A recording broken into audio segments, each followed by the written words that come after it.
Photo ଉଠେଇ client କହୁଛି ସେ ମନା କରୁଛି ହେଲା।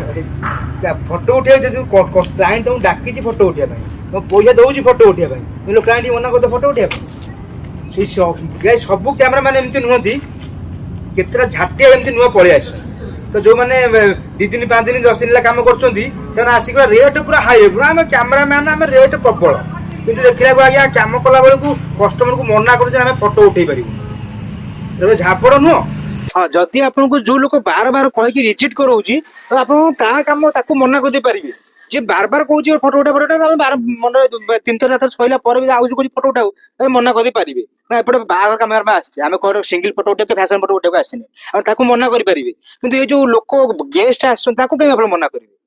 କ୍ୟାମେରା ମାନେ ପଇସା ନଉଛି ମାନେ ଆପଣ ଯାହା ଯୋଉ ବାହାଘରରେ 1000 ଲୋକ ଆଇଛନ୍ତି ସେ 1000 ଲୋକଙ୍କର ପୁରା ମୁହଁ ଆସିବା ଦରକାର କ୍ୟାମେରା ସବୁ ଫଟୋରେ।